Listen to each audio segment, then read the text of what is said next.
Şu anda Doğu Türkistan'da neler yaşanıyor? Son olarak ne bilgiler var elinize? Bizimle paylaşır mısınız? Çin 1949'dan 2017'ye kadar Doğu Türkistan'da türlü işkence, zulüm ve katliamlara imza attıysa da 1917'de bunu soykırım boyutuna oluşturdu. Devasa toplama kampları kurdu. Oraya şu an milyonlarca insanları toplama kampına aldı. Bu toplama kampındaki insanların anne kucağındaki çocuktan tutun 93 yaşındaki dedelerimize kadar, normal bir vatandaştan tutun profesör, doktor, iş adamlarımız, dini alimlerimiz ve sanatçılarımıza kadar bu toplama kamplarında işkence, zulüm ve hatta kimisinin hayatları kaybolmuş durumda. Orada katledilmiş durumda. Kimisinin iç organları çalınarak Çin'in Pekin'de helal organ olarak Müslüman ülkelere satılmış durumda ve kadınlara tecavüz yapılmakta. Kadınlar kısırlaştırılmakta, köle işçi olarak çalıştırılmakta ve aynı zamanda üzerinde türlü ilaçlarla biyolojik deneyler yapılmaktadır. Müslümanların, İslam ülkelerinin ne yapması gerekir? Çağrınız nedir? Bizim çağrımız şu, bu bir insanlık meselesidir ve her şeyden, eğer biz Müslümansak, her şeyden önce Müslümanların Çin'in bu yaptığı soykırıma dur demesi lazım. Çünkü orada soykırım sadece silah zoruyla katledilmiş bir soykırım değil. Orada Müslümanların namusu, şerefi, izzeti Çin'in ayaklar altında ezilmektedir. Bu ezilen namus sadece Doğu Türkistan'daki Müslümanların değil, tüm dünyadaki Müslümanların namusu, şerefidir. Onun için öncelikle Doğu Türkistan'daki bu mezalime, bu soykırıma dur demek öncelikle Müslüman aleminin vazifesi diye biliyorum. Onun dışında bütün dünyadaki insanların bu zulüme dur demesi gerekiyor. Son olarak söylemek istediğiniz bir şey var mı? Son olarak söylemek istediğim şey şu: ilk haber gibi ulusal kanalların gerçek haber burada diyen ulusal kanalların artık bu zulme, bu gerçeklere, bu haykırışlara, bu çığlıklara gerçekten sözlerinde samimi ise haberlerinde yer vermesi, kanallarına bu toplama kamp mağdurlarını davet etmesini istiyoruz.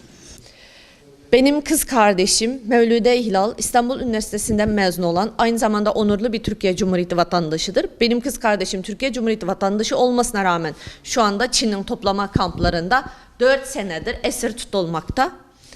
Ben ve kız kardeşim Türkiye Cumhuriyeti vatandaşıyız. Öncelikle devletimizin, hükümetimizin kız kardeşime ve bana sahip çıkarak kardeşimi bir an önce o toplama kamplarından çekip almasını istiyorum.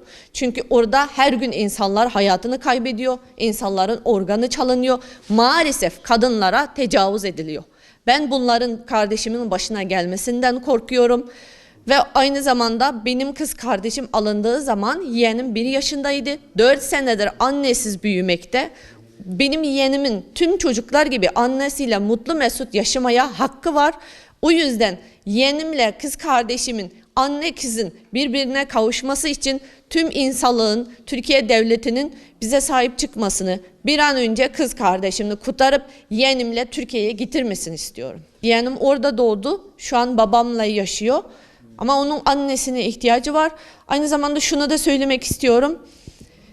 Benim kız kardeşim başta olmak üzere şu anda Türkiye Cumhuriyeti vatandaşı olan 400-500 civarındaki Uygur Türkleri Çin'in toplama kamplarında esir tutulmaktadır.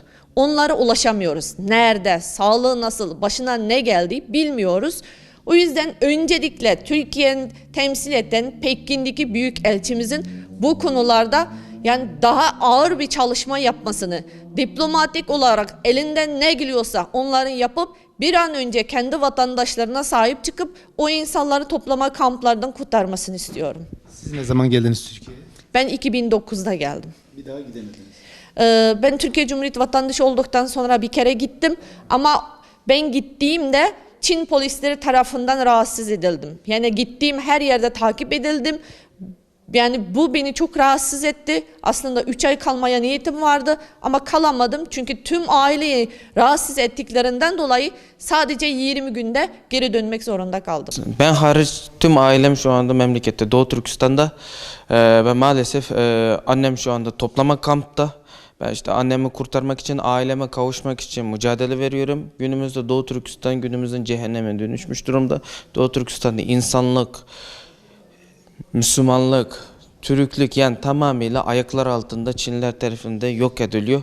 O yüzden tüm dünyanın artık Doğu Türkistan'da bu zulüme dur demesi lazım. Eğer bir gün Doğu Türkistan'daki bu zulüme dur demezsek yarın çok geç kalacağız. Çünkü bir millet, bir uygarlık orada Çinliler tarafından yok ediliyor. Belki bugünkü sessizliğimiz yarın başka bir diktatörün cesaret edip başka bir topluma aynı şekilde insanlığa karşı cinayet işlenmesine yol açmış da olacağız. O yüzden gerçekten herkes artık el ele bu zulüme dur dememiz lazım.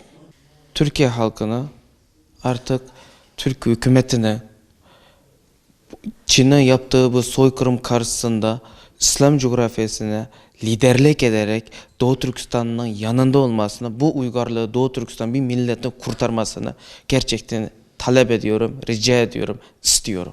Benim bütün ailem yani 40'tan fazla kişi hepsi Doğu Türkistan'da.